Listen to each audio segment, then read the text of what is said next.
Sous le soleil écrasant du désert, un appareil expérimental à voilure en flèche sort de son hangar pour affronter des conditions extrêmes. Le Bell X-2 va être le premier avion à s'attaquer au mur de la chaleur. À 2,5 fois la vitesse du son, les frottements de l'air sur son fuselage, ses ailes, vont entraîner des échauffements extraordinaires. Mais en dépit de ses performances, le passé de cet appareil a été particulièrement marqué par des échecs et quelques événements tragiques qui n'ont eu de cesse de retarder ses premières évolutions. Démarré en septembre 1945, le projet n'a pu voir le jour que 8 ans plus tard, le 27 juin 1952, lorsque le X-2, encore sans moteur, a effectué son premier vol plané à la base d'Edwards, dans le désert de Mojave, en Californie. Le pilote d'essai de Bell, Gene Skip Ziegler, est aux commandes alors qu'un B-50 Super Fortress l'emmène dans les airs. Lors de sa descente en planée depuis une altitude de 9600 mètres, le X-2 donne entière satisfaction à Ziegler. Son comportement en vol est des meilleurs. Mais à l'atterrissage, un problème survient, qui se renouvellera au cours des premiers vols. En touchant le sol du lac asséché, le train avant cède sous le choc, endommageant sérieusement l'appareil et retardant le programme de 2 mois supplémentaires. La livraison du moteur fusée Curtiss-Wright XLR-25 ralentit à son tour l'évolution du projet. Le système de refroidissement liquide ainsi que le mécanisme d'exploitation des gaz sur le moteur à 2 chambres de combustion s'avèrent si complexes que l'on envisage d'abandonner non seulement le moteur, mais le projet X-2 tout entier. Le développement de nouvelles technologies comme la construction en acier inoxydable et l'élaboration d'une capsule de sauvetage, le nez de l'avion se détachant du reste de l'appareil au moyen de boulons explosifs, diffèrent encore les essais. Le retard est maintenant de 3 ans. Enfin, début 1953, presque 8 ans après le lancement du projet, un moteur est enfin prêt. Il est monté dans le second des 2 seuls X-2 construits. Mais les problèmes surviennent une fois de plus. Cet exemplaire n'effectuera jamais de vol motorisé avec son propulseur fusée si longtemps attendu. Lors d'un vol au-dessus du lac Ontario, fixé sous son avion porteur, le X-2 explose. Après une chute de 10 000 mètres, il disparaît dans les eaux du lac. Le pilote, Gene Ziegler, et l'observateur Frank Volko trouvent la mort dans l'accident. Quelques années plus tard, on découvrira que l'explosion était due à une réaction chimique entre le carburant et un joint d'étanchéité. En 1954, le seul X-2 restant, véritable oiseau rare, reçoit enfin son moteur fusée. Il est prêt pour son programme d'essai. Avec ses 2 chambres de combustion, le moteur Curtiss-Wright XLR-25 développe une puissance totale de 7,5 tonnes qu'il peut maintenir pendant tout juste 3 minutes. Le carburant qui alimente ce système très gourmand est un mélange d'eau et d'alcool. De l'oxygène liquide stocké dans les réservoirs à moins 185 degrés sert de comburant pour alimenter le puissant processus de combustion.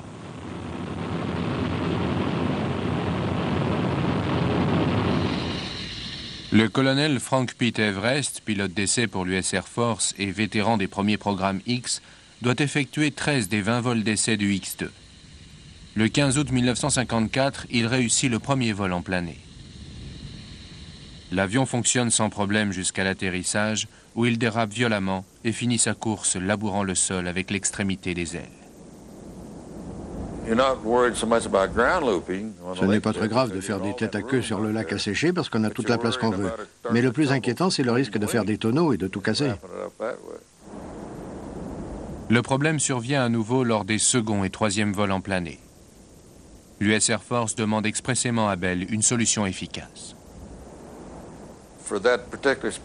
Sur cet appareil, ils avaient dû rallonger les amortisseurs sur le patin principal, ce qui créait un espace important entre le patin d'atterrissage et le fuselage.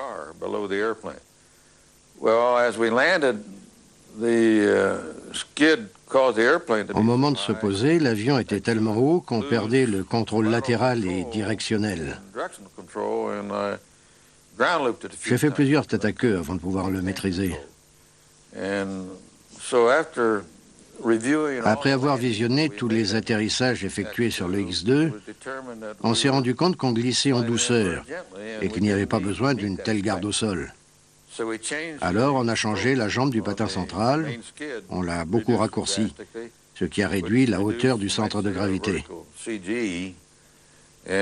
Après cela, on s'est posé sans problème et tout marchait très bien. Le premier vol motorisé du programme X2 a finalement lieu le 11 novembre 1955. Pete Everest est aux commandes. L'avion monte sans effort à 9750 mètres, à une vitesse à peine inférieure à Mach 1. Seul un petit incendie interne dans le moteur vient troubler ce vol, par ailleurs quasi parfait. 10 ans après le lancement du programme, le X2 est enfin prêt à atteindre des vitesses et des altitudes jusque-là inimaginables.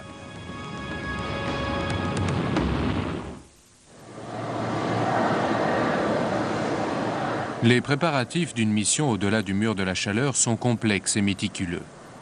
Le X2 est manipulé comme un gros appareil de mesure de laboratoire, ce qu'il est. L'énorme B-50 de largage est soulevé à l'aide de vérins hydrauliques. Le X2 est ensuite aligné avec précaution dessous avant d'être treuillé dans la soute à bombe spécialement aménagée.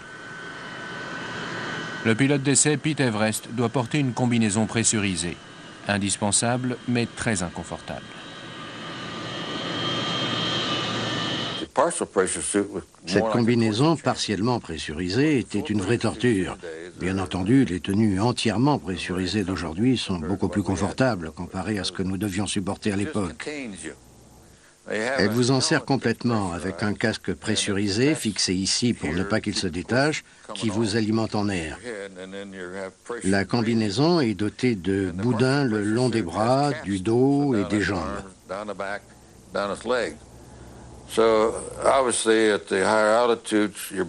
Bien sûr, à très haute altitude, le corps pourrait se dilater très rapidement. Mais dès que les valves s'ouvrent pour pressuriser la combinaison, tous les boudins se gonflent instantanément et compriment votre corps pour ne pas qu'il explose, de sorte que votre sang ne se mette pas à bouillir et que de l'azote ne se forme pas dans votre système sanguin. Ça marchait assez bien, mais la porter comme les astronautes pendant de longues missions aurait été pratiquement impossible et très inconfortable.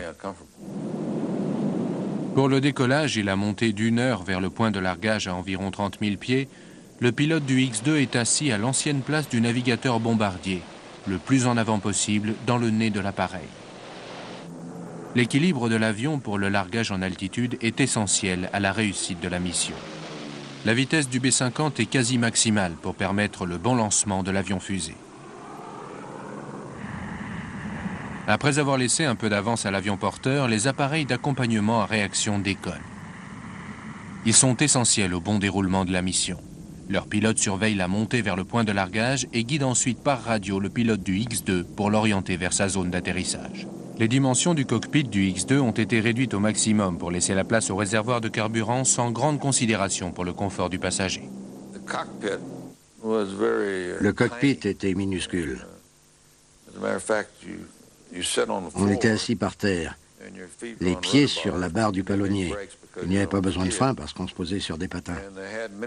Les instruments étaient miniaturisés, le tableau de bord était tout petit. Le casque pressurisé touchait les parois de la verrière tellement on était serré. On n'avait pas de place.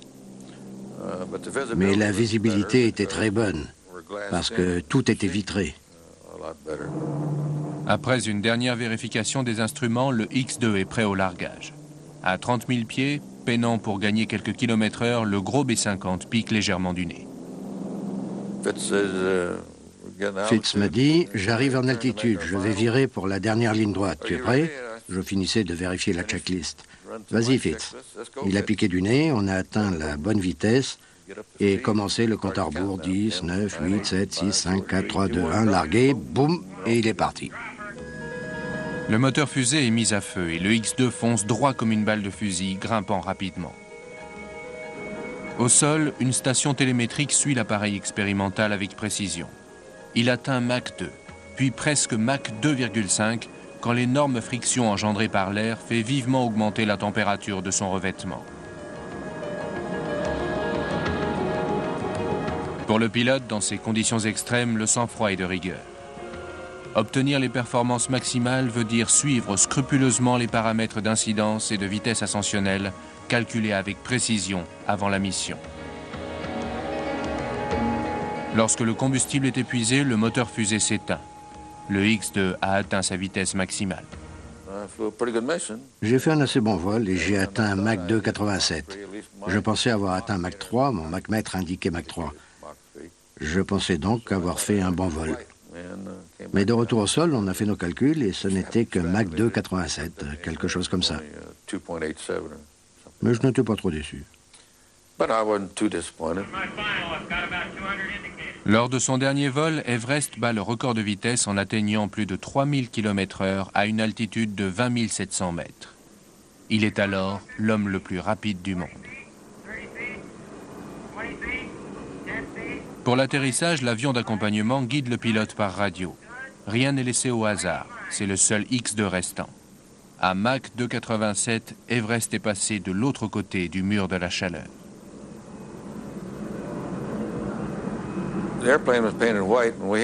L'avion était peint en blanc et avec plusieurs sortes de peintures différentes qui devaient théoriquement fondre en fonction des températures que nous devions traverser.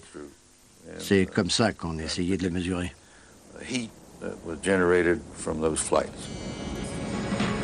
Les températures élevées laissent des traces apparentes. Les surfaces peintes sont brûlées ou empreintes de cloques, laissant à nu les bords d'attaque et les parties saillantes. Mais l'acier inoxydable et les alliages cuivre-nickel de la structure de l'appareil lui permettent de tenir le choc.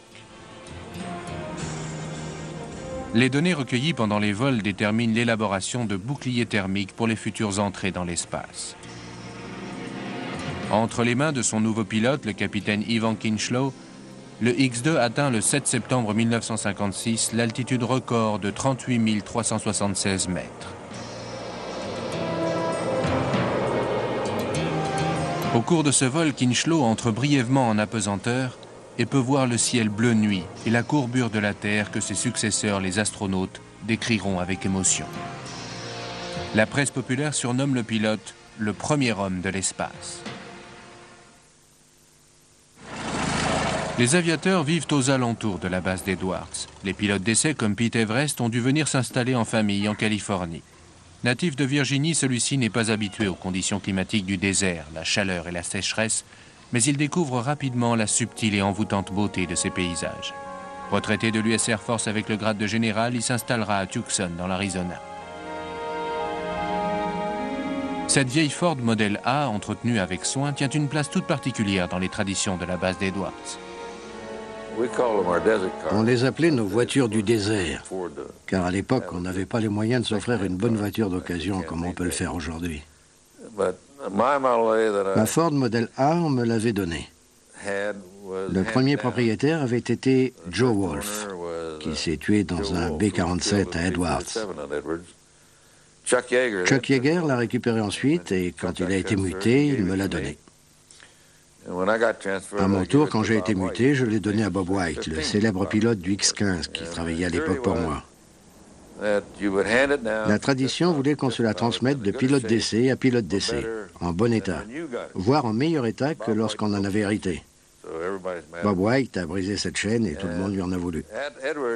À Edwards, on avait 27 Ford Model A, dont on se servait aux alentours de la base pour aller au ball-trap ou à la chasse aux canards.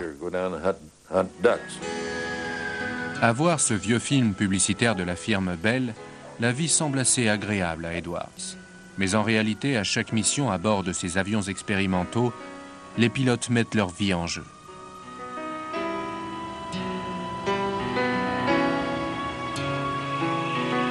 Être femme de pilote d'essai n'est pas une position facile, mais la plupart d'entre elles s'efforcent de ne rien laisser transparaître. Elles savent qu'un jour ou l'autre, leur mari peut ne pas revenir. Pete, en tant que chef pilote, devait souvent gérer des situations difficiles. On allait en convoi jusqu'à la maison avec 2 ou 3 voitures de service. Et si une épouse nous voyait arriver, selon son caractère, en général c'était plutôt des filles solides, elle savait ce qui l'attendait. Dès notre entrée, en nous voyant, elle savait que quelque chose s'était passé. Un médecin était avec nous en cas de malaise ou de crise de nerfs. Ses amies étaient présentes pour s'occuper d'elle. Et moi, j'étais là pour faire l'annonce officielle. L'aumônier était là aussi, au cas où elle aurait demandé son aide. J'ai dû faire ça 11 fois, et je n'aimais pas ça du tout. C'était le plus dur. Lorsque Pete Everest quitte la base d'Edwards en 1956, les capitaines Ivan Kinchlow et Mel Abt reprennent le programme. Ils doivent tirer le meilleur du X-2 avant de le remettre au NACA.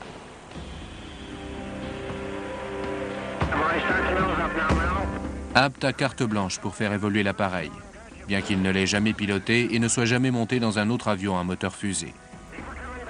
Fitz Fulton, ce jour-là, est le pilote de l'avion porteur B-50. Il a piloté l'avion admirablement et il s'est montré très efficace à grande vitesse. Jamais personne n'avait volé aussi vite. Et je suis certain que c'était en partie dû au fait qu'il avait suivi un excellent plan de vol. Mais quand le moteur s'est éteint et qu'il a commencé à retourner vers la base, l'appareil est devenu instable à cette vitesse jamais atteinte auparavant. Le vol de Mel Abt se passe à la perfection. Il suit avec précision le plan de vol calculé pour obtenir les performances maximales. À pleine puissance, le machmètre grimpe rapidement et à 13 000 mètres, le X-2 est supersonique. À l'altitude maximale de 22 000 mètres, l'avion passe le cap historique de Mach 3, 3 fois la vitesse du son. Pendant un court instant, Mel Abt est l'homme le plus rapide du monde. Je crois qu'il s'est dit « je devrais faire demi-tour rapidement ». Mais à haute altitude, l'avion volant comme un planeur, je crois qu'il a essayé de virer trop tôt. Et il s'est retrouvé en vrille. Le X-2 devient incontrôlable. Abt lutte tant bien que mal contre la vrille, mais en vain. En désespoir de cause, il tente d'attraper la poignée d'éjection qui doit détacher le nez de l'appareil en perdition.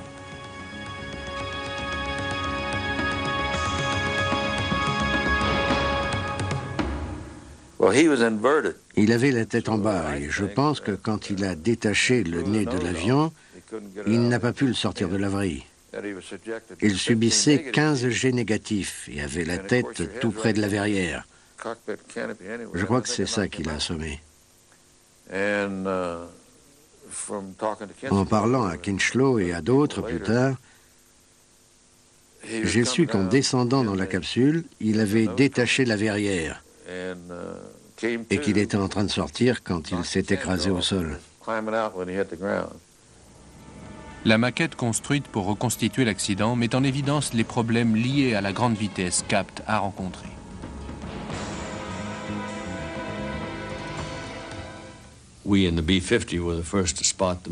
À bord du B-50, nous avons été les premiers à localiser la carcasse tombée à l'est de la base, à environ 30-40 km, le long de la route 58 qui va du nord au sud dans ce secteur.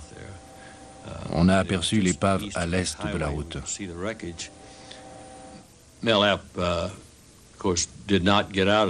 Mel Abt n'a pas pu sortir de la capsule de sauvetage. Et quand on l'a trouvé, il était dedans. Quelques personnes au sol l'avaient déjà repéré, mais aucune ne nous l'avait signalé par radio. Alors nous avons informé la base. La capsule du X-2 est retrouvée à 8 km à l'est de la carcasse du fuselage. D'après les déformations dues au choc, on estime que la capsule a heurté le sol à environ 200 km/h. Abt n'avait aucune chance. La section principale du fuselage a creusé un véritable fossé sur le sol du désert. Le programme X-2 s'achève, l'avion gisant au sol en un amas de métal tordu. Il restera dans l'histoire comme le premier avion à être passé à travers le mur de la chaleur. Mais l'histoire se souviendra aussi de Mel Abt, tout comme ses amis. Quand vous perdez un ami dans ces conditions, tout le monde est bouleversé. On avait déjà perdu beaucoup de monde au cours de ces années-là. aux essais en vol d'Edwards, mais on ne s'y habitue jamais. Chaque perte est une tragédie, et Melapt était un ami proche. Mais avec le recul, on peut dire que c'est d'autant plus dramatique que c'est précisément parce qu'il avait fait un excellent vol qu'il est mort.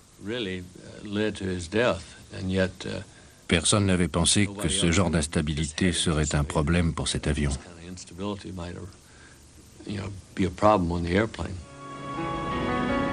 Le dernier vol de Mel Abt a essentiellement contribué à la compréhension de cette instabilité. Les découvertes qui ont suivi permettent aujourd'hui aux pilotes de voler en toute sécurité à très grande vitesse. L'homme peut désormais passer le mur de la chaleur et en revenir.